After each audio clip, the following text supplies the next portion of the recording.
खुरई विधानसभा के क्रांतिकारी संघर्षशील नेता अपराजित योद्धा पूर्व सचिव मध्य प्रदेश कांग्रेस कमेटी एवं पूर्व जनपद सदस्य रजवास पंडित इंदु भूषण तिवारी को जन्मदिन की बहुत बहुत शुभकामनाएं।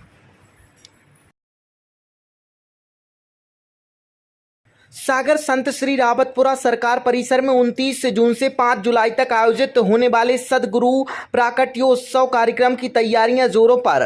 उल्लेखनीय है कि 5 जुलाई को संत श्री रविशंकर जी महाराज रावतपुरा सरकार का अवतरण दिवस मनाया जाएगा, जिसमें आयोजित कार्यक्रम में मध्य प्रदेश शासन के मुख्यमंत्री डॉक्टर मोहन यादव अतिथि के रूप में सम्मिलित होंगे। साथ ही भाजपा प्रदेश अध्यक्ष बी.डी. शर्मा भी मुख्य अतिथि होंगे।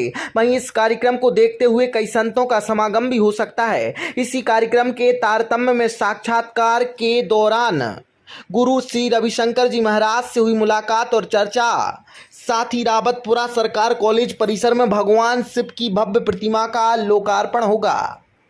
जन्म दिवस के अवसर पर हर साल ऐसा एक आयोजन श्री रावतपुरा सरकार लोक कल्याण ट्रस्ट आयोजित करता है और उसके साथ में एक समाज की जो धरोहर है, हम समाज को सौंपते हैं, लोकार्पित करते हैं ताकि लोक की संपत्ति लोक को लौटाई जा सके। एक आध्यात्मिक केंद्र के रूप में सागर के इस आश्रम का लगातार विस्तार किया जा रहा है। आप लोगों ने देखा होगा कि भगवान सदाशिव की एक विशाल प्रतिमा का अनावरण इस अवसर पर होगा। 5 जुलाई को माननीय मुख्यमंत्री डॉक्टर मोहन यादव के साथ बीजेपी की जो प्रदेश अध्यक्ष हैं हमारे श्री बी.डी. शर्मा जी, वो भी यहाँ आएंगे और स्थानीय जनप्रतिनिधियों के साथ बहुत सारे जो हमारे भक्त सभी यहाँ पहुँचेंगे। ये 7 दिवसीय 29 तारीख से लेकर 5 जुलाई तक चलेगा, जिसमें विभिन्न कार्यक्रम होंगे। सांस्कृतिक, सामाजिक और आध्यात्मिक चेतना का ये एक पर्व होगा और इस पर्व में आप जितने तरह की चीज़ें चाहते हैं, एक मनुष्य के जीवन में जितनी चीज़ों का संकल्प होता है या वो चाहता है, वो हर एक चीज़ इस आध्यात्मिक संगम में आप सभी को मिलने वाली है। आप सभी को आमंत्रित किया गया था कि सागर शहर एक ऐसा शहर माना जाता है जहाँ से एक बौद्धिक परिकल्पना का देश विदेश के स्तर में हमारी चीज़ें पहुँची। सर डॉक्टर हरि सिंह और जी के द्वारा जो विश्वविद्यालय की स्थापना 1946 में की गई थी, तब से लेकर के आज तक ये सागर है और यहाँ से केवल मोती ही निकले हैं। तो उसके बाद परम पूज्य महाराज श्री ने यहाँ एक केंद्र शिक्षा का स्थापित करने का जो हमारा प्रयास था, वो धीरे धीरे आप सभी के आशीर्वाद और सहयोग से लगातार आगे बढ़ रहा है। और अब हम एक नवीन नवसृजन की बेला में खड़े हुए हैं और 29 तारीख से लेकर 5 तारीख तक हम लगातार इस अनुक्रम को आगे बढ़ाएंगे, जो सामाजिक, सांस्कृतिक और इसके साथ ही धार्मिक और मूल रूप से आध्यात्मिक चेतना का एक केंद्र के रूप में इस स्थान को स्थापित करेगा। पर्यावरणीय रूप से भी हमने इसको समृद्ध बनाने का प्रयास किया है और तमाम चीज़ें जो आम जनमानस तक भी पहुँचे, क्योंकि विभिन्न कलाकार यहाँ पहुँचेंगे, कई साधु संत यहाँ आने वाले हैं। श्रीमद् भागवत कथा का आयोजन भी किया गया है। बड़े बड़े अनुष्ठान जैसे महाराज राजेश्वरी लक्ष्यार्चन, 12 लाख अर्चन का भी कार्यक्रम होगा 4 तारीख को। तो इन सभी अनुष्ठानों में और प्रतिदिन प्रार्थना सभा सुबह होगी और शाम को होगी। श्री लक्ष्मी नारायण यज्ञ भी यहाँ आयोजित किया गया है। तो सभी जितने अनुष्ठान सभी एक साथ संतुलन के स्वरूप में इस सदगुरु प्राकट्य महोत्सव में उनका प्रादुर्भाव होगा। मैंने अपनी तरफ से अपनी बात रखी है। अब तारीख को हमारी कलश यात्रा के साथ श्रीमद् भागवत कथा और कलश स्थापना के साथ श्री लक्ष्मी नारायण यज्ञ की शुरुआत होगी कल से। उसके बाद प्रतिदिन प्रार्थना सभा प्रातःकालीन वेला में होगी, सुबह 7 बजे, 8 बजे और शाम को 7 बजे।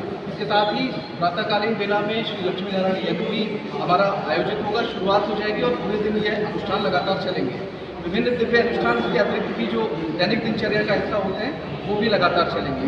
इसके बाद महत्वपूर्ण है 3 बजे से श्रीमद् भागवत कथा का प्रतिदिन आयोजन किया जाएगा और सांध्यकालीन वेला में सांस्कृतिक कार्यक्रम आयोजित किए जाएंगे, जिसमें हमने प्रयास किया है कि बुंदेलखंड की संस्कृति को हम ऊपर की तरफ उठा सकें। इसलिए बुंदेली संस्कृति से उत्प्रोत जो कलाकार हैं उन्हीं को अवसर देने का भी प्रयास किया गया है। मुझे महाराज श्री की इच्छा रहती है कि इन क्षेत्रों से निकले हुए जो, मैंने जैसे आपसे कहा कि सागर से केवल मोती निकलते हैं, तो उन मोतियों को और उनकी चमक निकल सके, यही उनका उद्देश्य था। और इसलिए प्रतिदिन सांस्कृतिक संध्या का आयोजन सायं 8 बजे किया जाएगा, जिसमें कवि सम्मेलन भी होगा।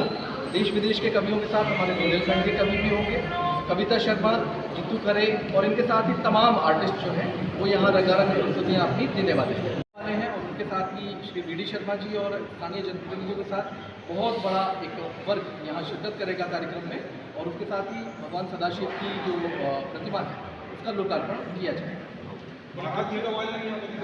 महाराज जी आ चुके हैं जी।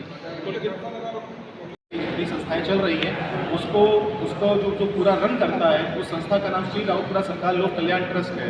वो संस्था सन 2000 में फॉर्म की गई थी। उसके भी 25 वर्ष पूर्ण होने पर रजत जयंती महोत्सव मनाया जा रहा है और पूरे वर्ष भर इस रजत जयंती वर्ष का जो आया पूरा संकल्प है महाराज जी का, उसमें प्रथम कड़ी में सागर में इस मूर्ति के उद्घाटन के साथ प्रारंभ होगा। फिर चतुर्मास महोत्सव में महाराज जी प्रवेश करेंगे। वो चातुर्मास महोत्सव महाराज जी इस बार रावतपुरा धाम में करेंगे। आप देख रहे हैं इसका अनावरण लोकार्पण आपके शहर सागर में होने जा रहा है। पूज्य महाराज श्री के संकल्प में ऐसी 11 मूर्तियों का लोकार्पण पूरे भारतवर्ष में किया जाना सुनिश्चित है। इस श्रृंखला में ये चौथी मूर्ति है। इसके पहले 3 मूर्तियों का लोकार्पण ऑलरेडी हो चुका है। एक रावतपुरा धाम में स्थापित है, वो इससे भी और ज़्यादा ऊंची उनकी हाइट है। दूसरी मूर्ति जो है वो आपके साथ अपने जो राजमार्ग क्षेत्र है एक वहाँ पर पे निर्माणाधीन है और उसका भी लोकार्पण होना है। और तीसरी मूर्ति महाराज श्री का जो जन्म स्थान है छितरी, जिसको कि महाराज जी ने पिछले वर्ष ही मात्र धाम के नाम से उसको घोषित किया था, एक मूर्ति का नाम उस पहाड़ी क्षेत्र में भी हो चुका है और ये चौथी मूर्ति है। इसी श्रृंखला में बाकी अभी और 7 मूर्तियों का निर्माण और उद्घाटन अगले कुछ वर्षों में होता रहेगा।